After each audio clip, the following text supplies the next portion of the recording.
BEd द्वितीय वर्ष में पर्यावरणीय शिक्षा विशेषीकरण एक विषय है जिसके अंतर्गत आपदा और आपदा प्रबंधन की विषय वस्तु है।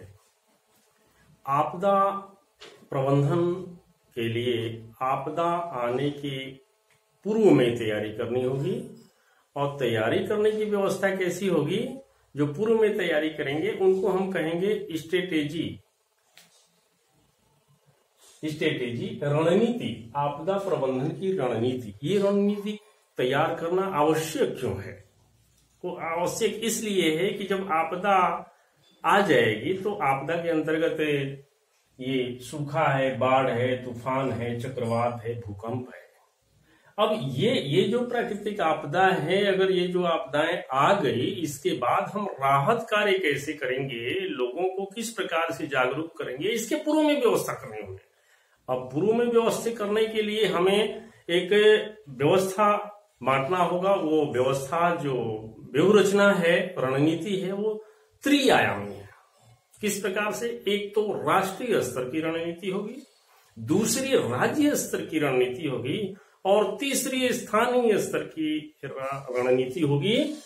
अब किस प्रकार से हम रणनीति कार्य करेंगे? इस हिसाब से करेंगे कि जैसे भारत सरकार के अंतर्गत, राष्ट्रीय के अंतर्गत हम देखेंगे कि जो भी मौसम विभाग है, पूर्वानुमान वाली व्यवस्थाएं हैं, इस प्रकार के जो भी अभिकरण है, उन समस्त से हमें किस प्रकार से सूचना लेनी है और लोगों को किस प्रकार से पूर्व में जागरूक करना है। तो पूर्व में जागरूक करने के लिए भी हमें करना होगा रणनीति।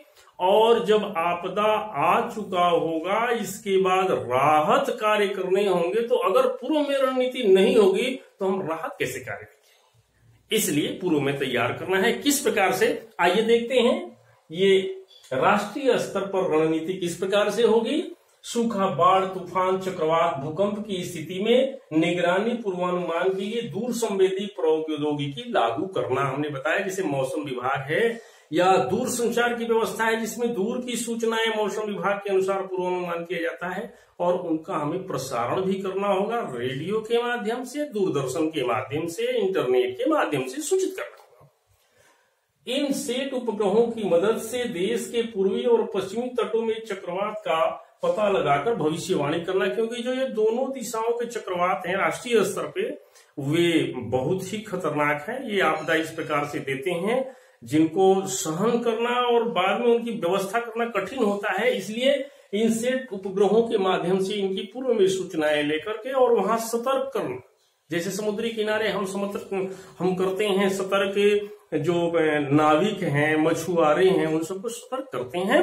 इसी प्रकार से प्रायद्वीप हैं, इन प्रायद्वीपों की सुरक्षा हेतु भूकंप विज्ञान में सहायक और भूभौतिकी अध्ययन में सुधार करना। इस प्रकार का अध्ययन हो कि इन प्रायद्वीपों को बचाने की व्यवस्था हो, क्योंकि घनी आबादी में तो हम व्यवस्था कर लेते हैं, लेकिन जो प्रायद्वीप हैं वहां की अलग से हमें करनी होगी। इसलिए इस पर अनुसंधान करना होगा, उचित रूप से इनको व्यवस्था करना होगा, प्रोन्नत करना होगा। आइए, पीड़ितों के पुनर्वास हेतु अंतर्राष्ट्रीय संगठन जैसे विश्व बैंक है, रेड क्रॉस सोसाइटी है, संयुक्त राष्ट्र के विभिन्न अधिकरणों से सहायता प्राप्त कर पुनर्वास की व्यवस्था करनी है। ये अंतर्राष्ट्रीय स्तर के सहायक संस्थाएं हैं जो देश राष्ट्र उनसे अपनी मांग रख करके, अपनी व्यवस्था दे करके, उनसे सहयोग लेकर के अपने देश में व्यवस्था कर सकता है, वित्तीय व्यवस्था सहायता कर सकता है। इसके प्रकार से असुरक्षित क्षेत्र में जोखिम का आकलन कर निवारण हेतु असुरक्षित क्षेत्र कौन से हैं? कुछ फाइनल क्षेत्र हैं, जैसे हमने समुद्री किनारा बताया। समुद्री किनारे पर चक्रवात आता है, वहां तूफान आता है, उस तूफान के कारण बहुत बड़ा नुकसान। तो ऐसे अगर जोखिम युक्त क्षेत्र हो तो देश में के मानचित्र में उनको हम संकेत करें कि ये जोखिम भरे क्षेत्र हैं और उनकी व्यवस्था पहले से जो भी प्रशासनिक अधिकारी हैं, जो गैर सरकारी संगठन है, उन सबके सहयोग से व्यवस्था करें। इसके पश्चात शिक्षा, प्रशिक्षण, अनुसंधान तथा प्रलेखन कार्यक्रमों को प्रोन्नत करना और प्रोन्नत करके संस्थागत व्यवस्था करना। प्राकृतिक आपदाओं के निवारण व रोकथाम संबंधी कार्यक्रमों में स्थानीय कार्यकर्ता को शामिल, स्थानीय कार्यकर्ता को प्रशिक्षण देना बहुत जरूरी है। एकदम एकाएक वही तैनात है वहां पर। जो भी कोई सूचनाएं आएगी, जो भी कोई संसाधन होगा, मान लीजिए आपदा आ गया, चक्रवात आ गया, बहुत बड़ा नुकसान हो गया, तो जो स्थानीय वहां के लोग हैं, जन जागरूक लोग हैं, जो भी कोई इस प्रकार की गैर सरकारी संस्था जिसको हम एनजीओ कहते हैं वो तुरंत सहयोग पैदा करेगी, तो उनको प्रशिक्षण दिया जाना जरूरी है। आपदा प्रबंधन प्रशिक्षण कार्यक्रमों में स्वैच्छिक व गैर सरकारी संगठनों को भी शामिल करना। हमारे अधिकारी वर्ग तो है, लेकिन इसके अलावा अगर समुदाय के किसी समुदाय के स्वैच्छिक रूप से प्रशिक्षण लेना चाहते हैं और गैर सरकारी संगठन विभिन्न प्रकार के विभिन्न स्थानों पर देश में है, तो जो आपदा प्रभावित क्षेत्र हैं, पूर्वानुमान है कि यहाँ भूकंप आने की संभावनाएं रहती हैं, यहाँ चक्रवात आने की संभावनाएं रहती हैं, बाढ़ आने की संभावनाएं, जैसे कि पूर्व की चर्चा के अनुसार बिहार में, उत्तर प्रदेश में, असम में इस समय बाढ़ की स्थिति बिल्कुल भयानक हो गई है। अब वहां की जो गैर सरकारी संगठन है वो सेवा कर रहे हैं, व्यवस्था दे रहे हैं, क्योंकि जहां पे ये घटना घटित हो जाएगी इसके बाद भी व्यवस्था देना बहुत जरूरी है। इसके लिए राष्ट्रीय स्तर पर रणनीति पूर्व में तैयार की जानी चाहिए।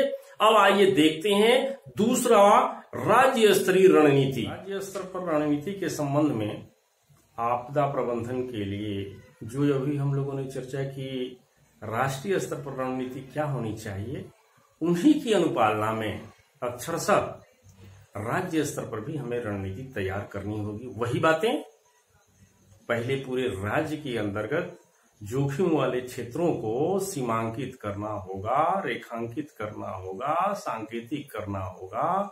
राज्य स्तर के सभी अधिकारियों को इसके बारे में सूचनाएं देनी होगी और उनके बचाव के लिए पूर्व में रणनीति तैयार कर ये व्यवस्था देनी होगी।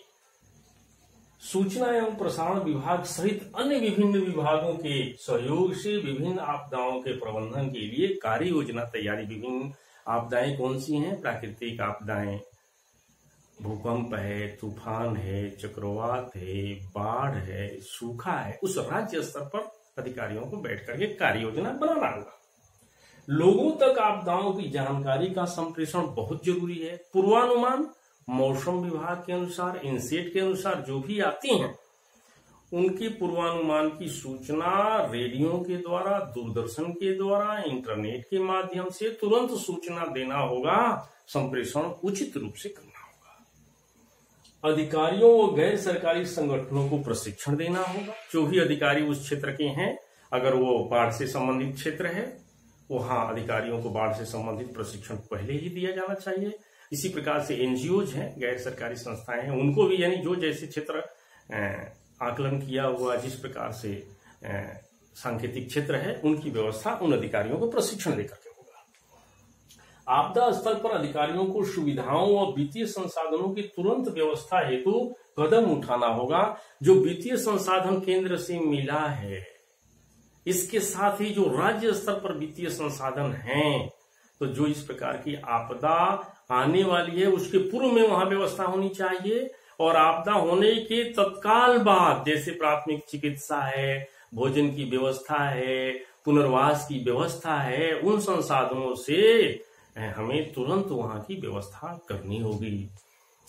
सूचना, यातायात और आवश्यक सेवाओं को उपलब्ध करवाना होगा। सूचना उचित ढंग से पहुंचे, यातायात का साधन हो, जैसे बाढ़ आ गया तो क्या करना होगा, वहां नाव की जरूरत होगी। नाव से किसी बंधे पर, ऊंचे स्थान पर आबादी को पहुंचाएंगे। फिर भोजन की व्यवस्था कहां से करेंगे? जहां चारों तरफ से बाढ़ क्षेत्र घेर आया है, हेलीकॉप्टर की सहायता से वहां कहीं जहां पर हम शरणार्थियों को रखे हैं पुनर्वास के लिए, वो शरणार्थी जो आपदा से प्रताड़ित हो रहे हैं, पीड़ित हो रहे हैं, बाढ़ क्षेत्र में जिनके गांव, घर, परिवार डूब रहा है, मवेशी डूब रहे हैं, उनको जिस स्थान पर ले आएंगे, वो एक प्रकार से उस प्रकार से शरण लिए हों शरणार्थी के रूप में, उन सबको भोजन की व्यवस्था, रहने की व्यवस्था करनी होगी। और इसके बाद आपदाओं संबंधी जन जागरूकता और प्रशिक्षण की व्यवस्था, ये पूर्व की व्यवस्था है। जन जागरूकता प्रशिक्षण पहले किया होगा, तो जब भी आपदा आएगी बाढ़ की, तो आसपास के जो भी लोग होंगे, जो समुदाय के स्वैच्छिक सेवाकर्ता होंगे, कोई गैर सरकारी संगठन होगा, वो तुरंत आएगा। तो बाढ़ पीड़ितों की किस प्रकार से सहायता करनी चाहिए, कौन कौन सी असुविधाएं आएगी, इसी प्रकार से भूकंप वाले क्षेत्र में किस प्रकार की समस्याएं आती है, भूकंप आने के पश्चात, चक्रवात आने के पश्चात कौन सी समस्याएं आएंगी, उनके पास गुणवत्ता प्रशिक्षण है, उनके समाधान में वो लोग सहयोग करेंगे। ये पूर्व में तैयारी करना बहुत आवश्यक है। अब आइए हम लोग चलते हैं, जो तीसरा आयाम है, स्थानीय स्तर पर आपदा प्रबंधन के लिए रणनीति किस प्रकार से बनाएंगे। आपदा प्रबंधन से संबंधित स्थानीय स्तर पर रणनीति कैसी होनी चाहिए ये हम देखेंगे। यानी जो राष्ट्रीय स्तर पर व्यवस्था की गई रणनीति, राज्य स्तर पर व्यवस्था की गई रणनीति, स्थानीय स्तर पर रणनीति कैसी होगी, उन दोनों महत्वपूर्ण रणनीतियों का सार होगा। क्योंकि असली कार्य तो अब यही होना है, स्थानीय स्तर पर ही बचाव कार्य होना है, प्रबंधन होना है। इसलिए इन बिंदुओं को लेकर देखते हैं। स्थानीय लोगों द्वारा व्यवस्था और अनुशासन बनाए रखने में सहायता करना, स्थानीय लोगों को इस प्रकार से प्रशिक्षण करना कि व्यवस्थित बनाएं, व्यवस्था बनाए रखें, अफवाह में न आए, विभिन्न सेवाओं और सामग्री के वितरण में सहयोग करना। स्थिति ऐसी आती है कि सामग्री हमने जैसे बताया हेलीकॉप्टर से भोज्य सामग्री आ गई, पैकेट आ गए भोजन के, लेकिन वितरण करने वाले की व्यवस्था नहीं है, अधिकारी अकेले क्या करेंगे।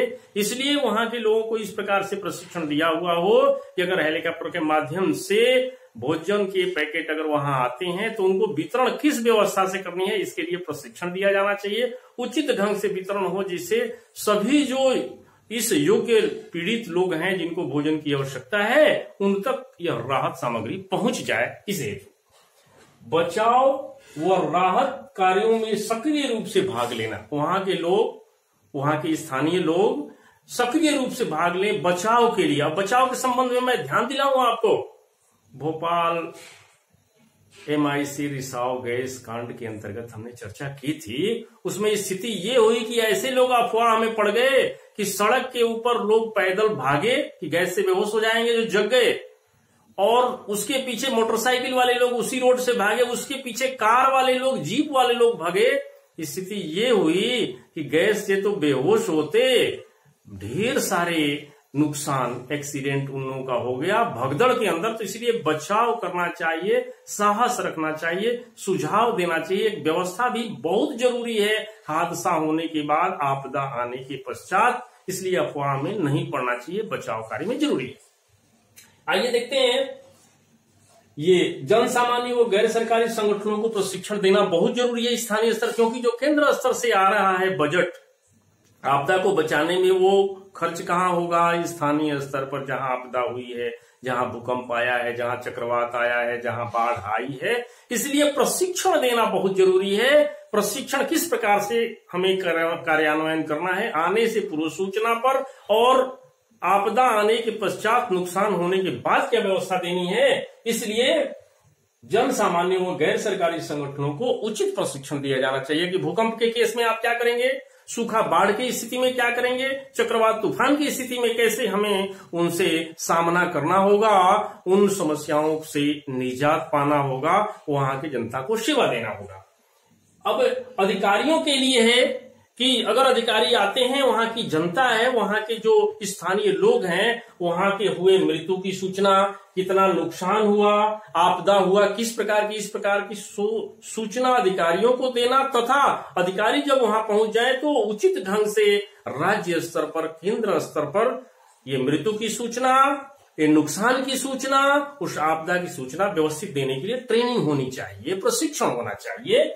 इसी प्रकार से मौसम परिवर्तन व स्थिति के प्रति लोगों को जागरूक बनाया जाना चाहिए। उस क्षेत्र में मौसम परिवर्तन के पश्चात क्या स्थिति आती है, क्या अधिक वर्षा होने के कारण वहां बाढ़ की स्थिति आती है, इस प्रकार की है अगर समस्या, तो इसके लिए पूर्व में प्रशिक्षण हो, लोगों को इसके बारे में जानकारी हो कि मौसम परिवर्तन होगा तो हमें जागरूक रहना होगा, क्या व्यवस्था करनी होगी, किस प्रकार से निपटना होगा। इसी प्रकार से रेडियो दूरदर्शन द्वारा प्राप्त सूचना पर विश्वास करना होगा, और जो स्थानीय स्तर पर अगर कोई अफवाह आई हो उससे हमें बचना होगा, अन्यथा जघन्य अपराध, किसी दूसरे प्रकार की ही आपदा आ जाएगी, लोगों की भगदड़ में लोग से ही नुकसान हो जाएगा। इसलिए अफवाहों से भी बचना होगा और प्राथमिक चिकित्सा सहायता में सहयोग करना होगा स्थानीय लोगों को, गैर सरकारी संस्थाओं को, और जो भी सरकारी विभागीय जो आपदा से राहत कार्य के लिए जो दल लगे हुए हैं उनको भी ये व्यवस्था के लिए सहयोग करना होगा।